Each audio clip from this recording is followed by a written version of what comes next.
What is up, everybody? It's Verdict here, and I need to be honest with you, ladies and gentlemen. Pearl Abyss fed me so well. Pearl Abyss fed me so well. Ladies and gents, today we're going to have a very profound conversation about the ending of Edania. We're going to talk about all the in-depth things. I'm going to break down the final fight, and I just want to let you guys know that I couldn't have imagined it be better. You need to understand that there are just one or two things which I personally would have loved to see, but in the grand scale of things, the fact that I didn't get to see them made the story better. Now, what we have over here is the official Black Desert Online channel, where I was invited as a guest alongside Volcorn Beat, the individual that you see onto the far left, who is pretty much my mentor when it comes to Black Desert lore. And I just want to give a huge shout out to Korn, because his knowledge is near unparalleled when it comes to lore. And every time I felt lost and I felt like something is missing, I went to him and he explained it to me. And our dynamic has never really been, tell me the lore so I retell it. No, our dynamic has always been, I go out to him and he asks me, why do you think that way? Like a teacher. And then I explain to him why I think that way. And then he says, well, I see where you're coming from, but it's this, this, and this, because this, and that. And then I fact check it and I see, oh, wow, it actually is like this. So Volcorn Beat is a very big and an important person within the lore community, and especially myself. A huge thanks to Pearl Abyss for doing this. Not just the little invitation for the stream. No. I'm talking about the finale, because PA were in my stream and they couldn't wait for me to see it. And it means a lot. Thank you guys for actually caring this much. So let's just see what I said at the ending of the stream, and we had tons of fun. It was super cool. I can't wait to do it again. Let's see. Ladies and gentlemen, if we kill Caphras tomorrow within the story, it is not canon. All right, it is not canon. I'm gonna rant about it. I'll be very upset with it. I'll be making Reddit posts about it. I'll be making videos against it. I will go to Korea if I have to spank the freaking storytellers. He cannot die. End of story. Right. So that is a very important little bit here, and it was funny. I loved it. But let's just move to the finale over here, and I'm going to explain every single bit that you see and give you a proper kind of like, I'm going to give you a little bit of that background just so you understand what he is telling us. Because I understand most of the people are not into the lore yet, and my channel is kind of the only place where you can get a proper breakdown so far. Although, more channels are going to be coming for this. We have two other creators that have shared with me that are going to start lore. In fact, they kind of want my opinion on those, and it means a lot to me as well. You guys are cool. But I won't let the cat out of the box. When those videos come out for them, we're gonna have a look, and we'll see what we can do to help. But let's just go out with this. So, Caphras returns to Hadum servitude for reasons which he explains was that he has tried every iteration, every single thing that possibly could have been attempted. He has done it.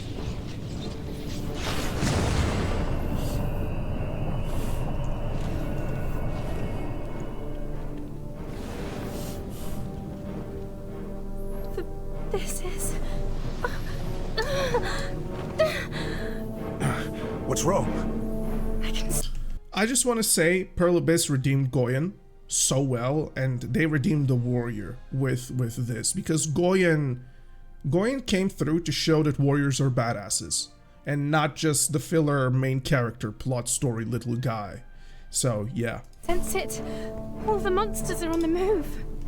Father, where are the monsters headed? And look at how he smirks so evilly. Can't be. Caphras, do you truly mean to destroy the world? Returning to the primordial is fate. Father! Returning to the primordial is fate is a very cryptic saying into everything will eventually die. And we need to just either be a part of the pendulum swing, or eventually we will force the pendulum back on us with a rougher force than what it should. This is a topic of fate. So yeah, this is something very, very important for BDO. I offered you mercy, yet you chose to defy me. He offered us mercy at Calpheon when he allowed Orwin to use Origin of Ancient Light, where Caphras literally from Edania snapped Jordine out of Belmorn and sealed it within himself with the mark on his hand, like similar to what I have the tattoo here. Caphras essentially branded Jordine so that Belmorn wouldn't escape from Edania. You need to understand how OP he is.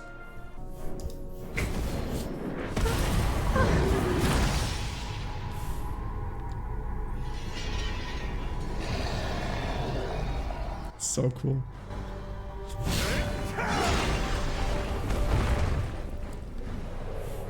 So some people are like, wait, did Caphras just attack his daughter? No, that was... Caphras spawned a Leighton which just went for Orwin.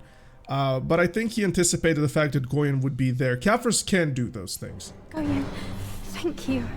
Don't drop your guard yet.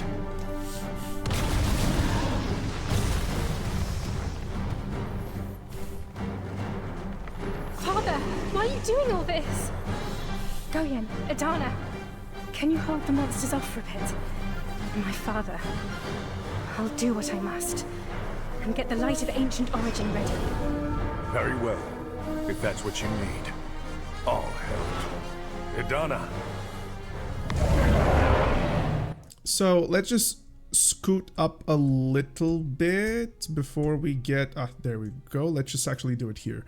So Orwin essentially is wanting to use the same weapon which we used on Jordine in the Calpheon cinematic. Essentially, it's Origin of Ancient Light, something that is supposed to neutralize darkness. This is going to come in a little plot twist slightly after this fight. So let's continue. Here it is. She's charging it. Please, let it work. And again, the supermassive black hole of light instead, which is a very cool thing, by the way, because we have a topic in our reality where things are inverted. So a supermassive black hole would in fact be a supermassive light hole, it's a funny little thing to notice, but it just shows that Pearl Abyss are understanding of our world and everything that's going on. Caphras disappears from the throne. It's all...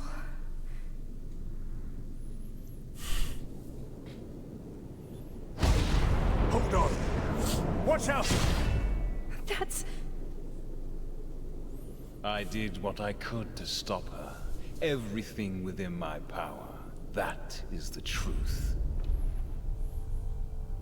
My efforts cross time and space, light and darkness alike. I want you guys to remember this, light and darkness alike. There is a very important topic within BDO in regards to the pendulum swing. The pendulum swing is light becomes darkness, darkness becomes light, and it is just simply a thing that goes left to right, left to right. We know this for a fact. We have seen this happen, and right now, in Black Desert, we are from darkness towards, from light towards the darkness. So we're going to the very bad part of our mythos currently. And Caphras says his effort crossed time and space. Those are true. Caphras actually created the first Idana through the Black Spirit scooting out Norbertali from Kron Castle into the past where he made the first Idana. Caphras tried to send someone in the past to go ahead and try and defeat Hadum.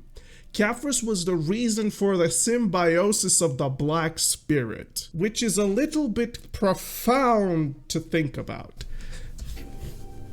The Knights of Dawn. This Who one. do you suppose founded it? It was I. The coldest motherfucker there is. The coldest motherfucker. Of such importance, the Knights of Dawn first appear within Orzeka, hailing from what we believe is Dawnbreak, and they essentially toppled the Orzekan kingdom within a night by killing Kazarka with the Origin of Ancient Light, with Labreska's Heart, which in reality is the Yinix Flame. So the Knights of Dawn were forged by Caphras, which is a whole bucket of worms that we cannot go today, but let's continue. Caphras is the founder of the Knights of Dawn, presumably 8,000 years ago, or 6. Orwen, my daughter.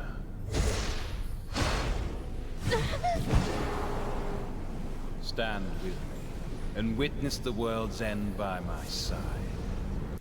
When I saw this, I was on stream like this. I was on stream like this. We did this entire thing on Twitch.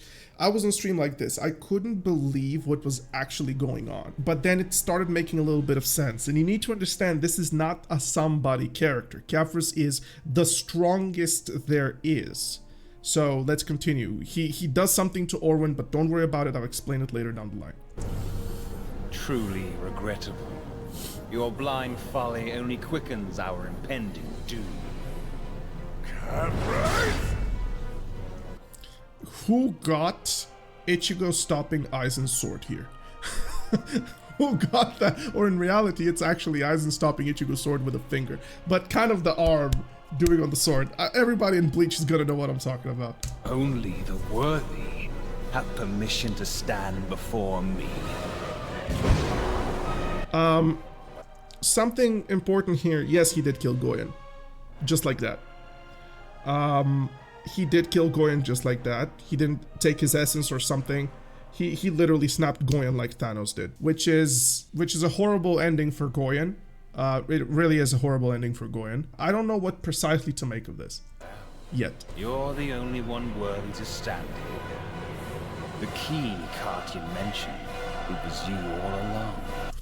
Caphras here saying the key Cartian mentioned is very important because into the previous Cartian story, we actually learned that Cartian was Orwin's daughter who lived under the visage of Gabriella. And also, we understood that Cartian is Deborica. Yeah, Deborica.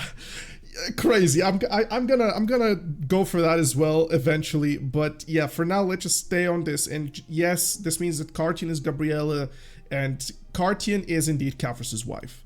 And that is a whole bucket of worms that I don't want to go inside right now, but let's just proceed on. Adana. So you seek my throne, do you? Do you dare defy the coming end? Very well. I would allow your foolish challenge.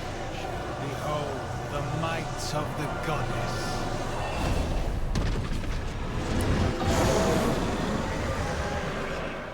I just want to say to PA, this fight was amazing. This fight was completely amazing. I loved all of it. I just couldn't wait just to see Caphras' fights and interactions and everything that he would do. He says a few quite relevant lore things, but nothing that we should really pay too much attention for right now. Essentially, we end up defeating the dragon, kind of like a dinosaur form or whatever this thing is, which is something. We don't know what it is, truly. At least I so far haven't really understood what it is. But yeah, we see him use fire. We see him use his own power, essentially Caphras' power. It's essentially purified dark energy. It's weird. I don't know precisely how to describe it in a better way. But yellow is the thematic of Caphras, so yeah, take that as you will. We're just gonna... Yeah, also he turns red because he apparently also can embrace probably the black spirit energy in a way, or dark energy, or this could be Hadoop. I do not know, man. It is so cryptic, most of those things, but in reality, he can also heal. Yeah, it's just a great fight. It's just a great fight. So let's just go for the cinematic here.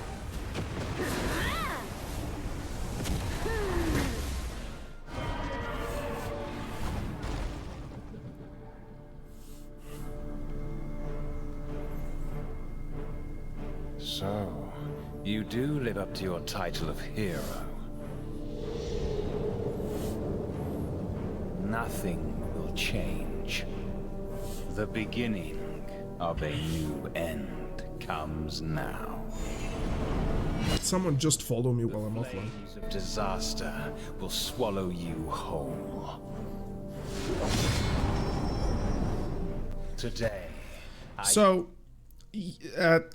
now we get to fight him. We thought initially that the first stage is going to be him, Caphras, and then it's going to be some sort of empowered stage. But I love that Pearl Abyss switched those around, because now we actually get to see Caphras himself, not this being thing, dragony thing, whatever it is, this thing, whatever it is. And same thing, Caphras here uses one of the most impressive magics ever.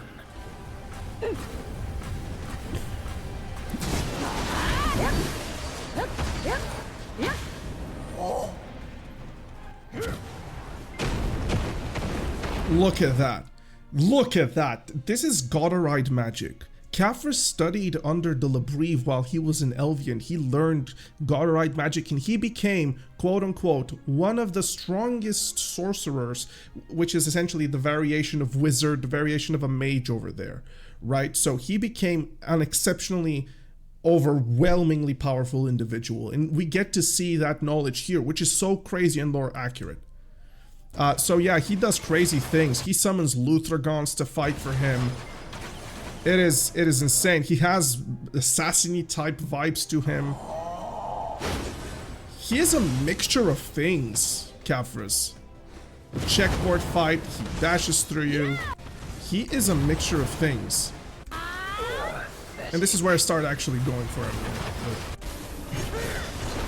Also, the thing we know about that it's Godite magic, he also used elemental magic from Elvia as well, which could be also spirit magic, like the spirits of Elvia.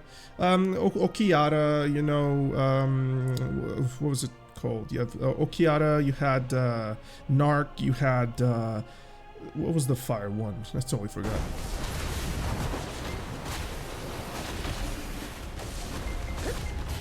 So I just decided, you know, let's get him. He was actually dealing damage to me with some of those abilities. I want you to see right now what he does to me. And this is actually the story mode, yes. Of course. And now look at that.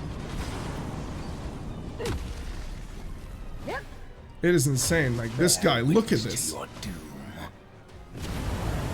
He almost got me to half HP over here with this one. I think it was. Or maybe not. It was earlier. So we transform into this, which is the perfect symbiosis, King of Idana, essentially the lesser version of King of Idana, and we go for it. Idana, you really...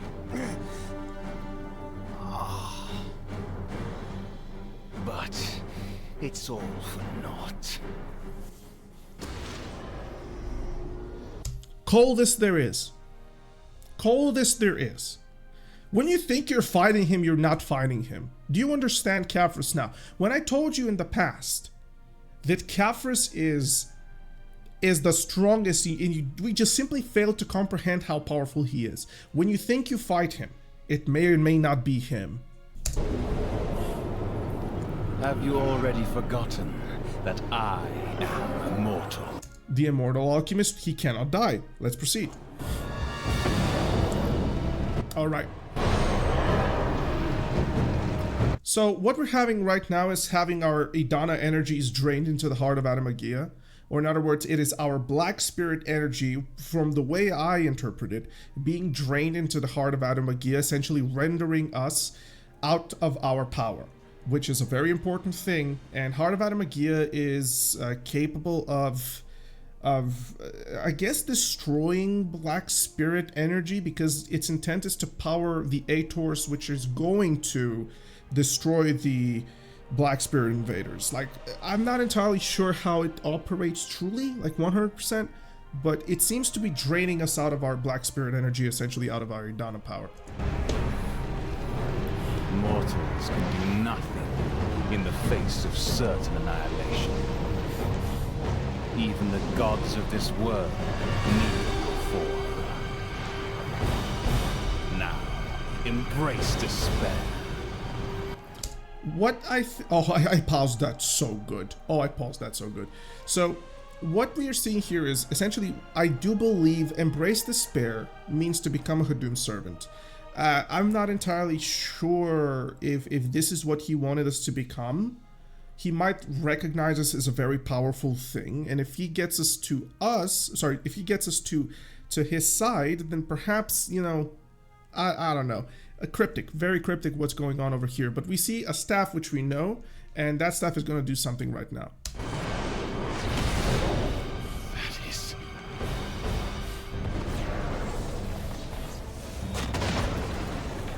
This is impossible.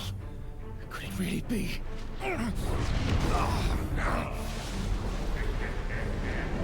So the Heart of Adamagia shattered by the staff, which got shot out into it, essentially nullifying and releasing the energy back, in a sense. I guess this is what it's going to do.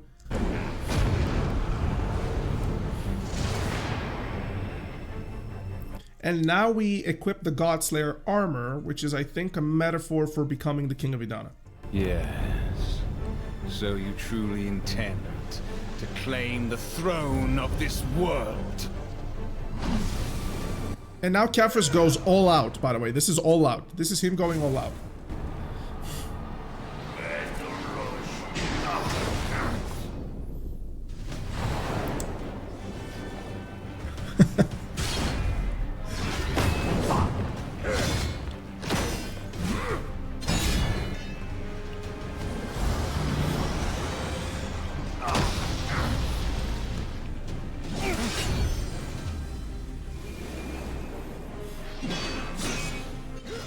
So good. What we're doing right now is we're showing that the King of Idana is all of the 5, or I guess soon to be 5, all of the 5 castles bring forth the power of the king. So we have essentially Jordine's sword, we have Rusalka's trident, we have Enslar Lancian shield, we have Cartian's power, which essentially is tied to Black Spirit in reality.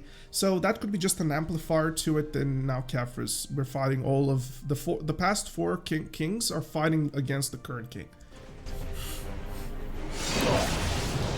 Pierce him through, straight directly through the belly. Doesn't matter.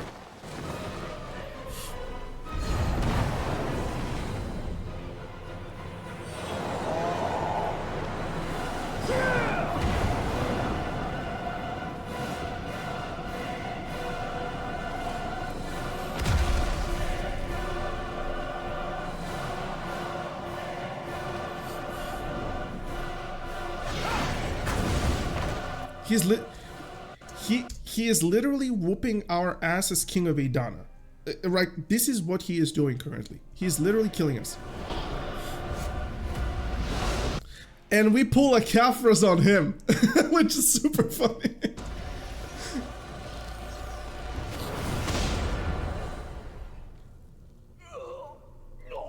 And this one hurt him a lot more than the previous one. So, it was you after... Do you remember the staff now?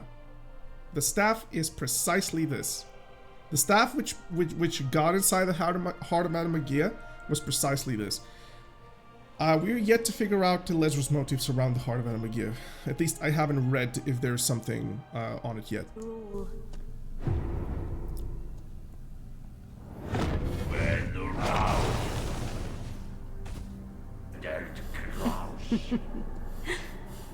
You still need time to get used to that power. Behold. Caphras. Mother.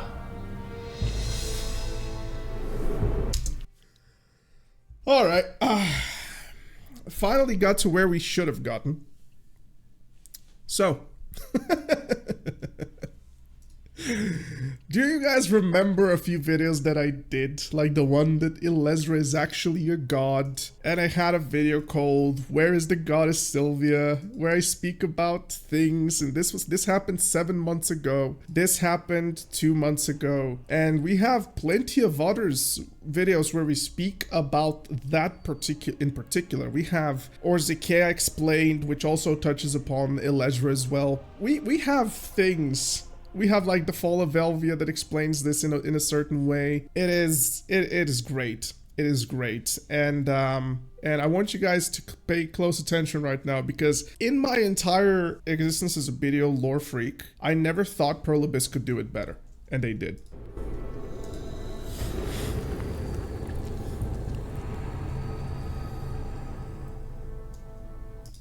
Alright. So let's just stop here for a moment and repeat this. Caphras tomorrow within the story. And gentlemen, if we kill Caphras tomorrow within the story, it is not canon. so look at Lemore. Oh, anyway, so Caphras died. Indeed. But not really. Not really. He didn't die. Let's go a little bit back. I want you to closely observe what got out of Caphras. Just closely observe what got out of Caphras. Do you see that green energy that went into Elezra? Elezra did to Caphras precisely what he did to Orwin. Take his essence out. Caphras is alive. So he just, sheds the mortal coil, the mortal body, and goes to Elezra, returns to Mother. What does the game mean by this? Well, let's watch. The time has come.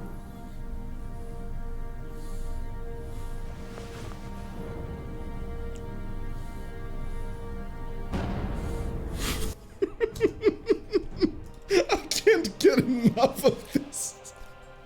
I can't get enough of this, dude. I can't get enough of this.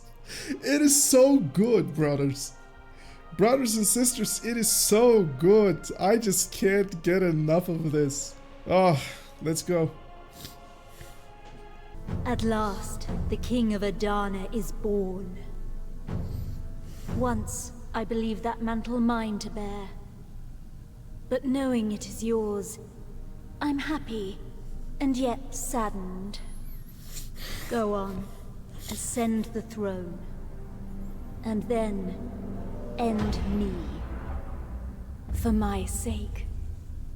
Alright, end me for my sake. I'm not even gonna say anything. In a bit we will understand. So right now I'm on stream crying. By the way, I was crying when I saw this. When I saw Caphras kiss Elezra's hand, I was crying. Then I saw Caphras die, I was crying. Then I saw Elezra becoming Sylvia, I was still crying.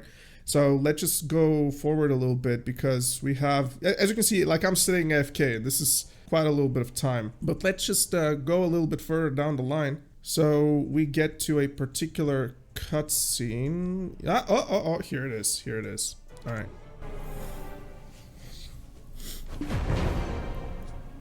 It's funny that you're curious about my identity now, but I suppose you've earned the right to know.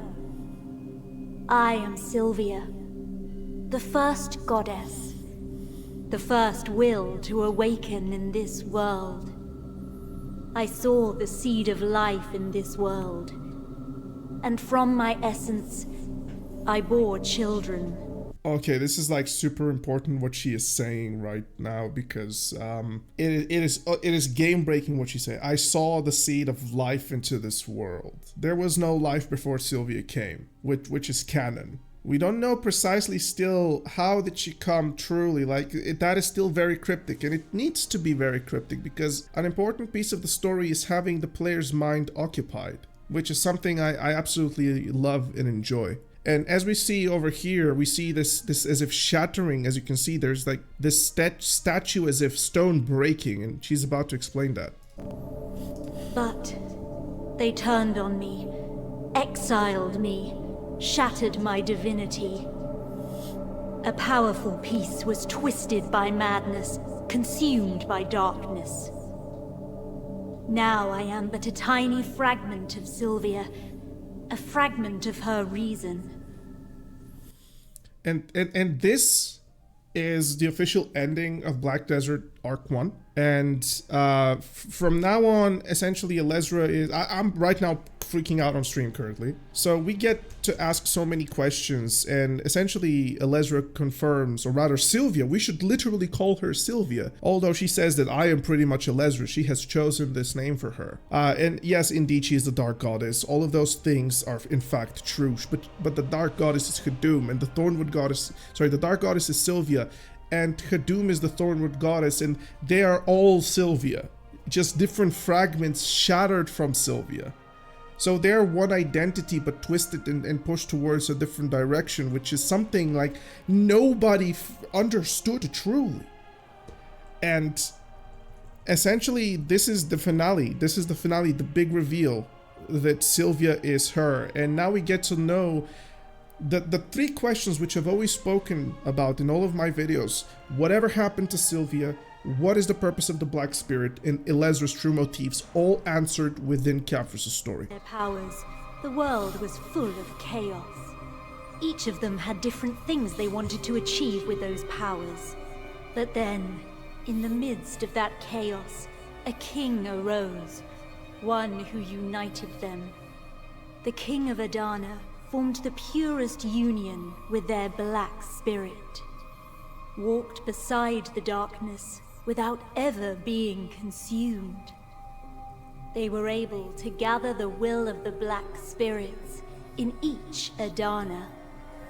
That strength was the one key capable of defying despair.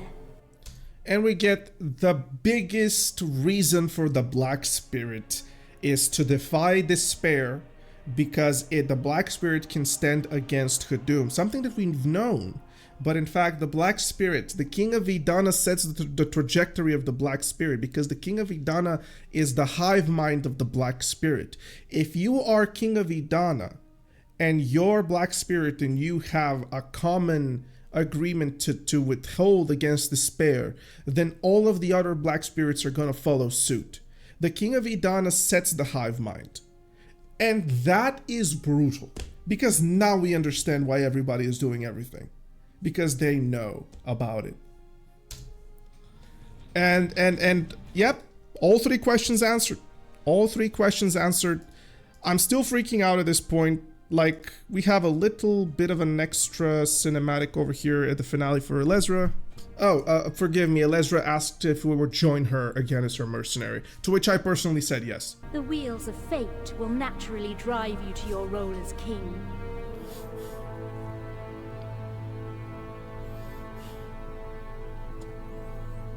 Once everything is ready, I will find you again.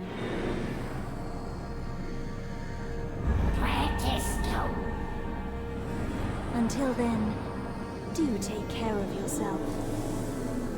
I would hate for my precious key to be damaged.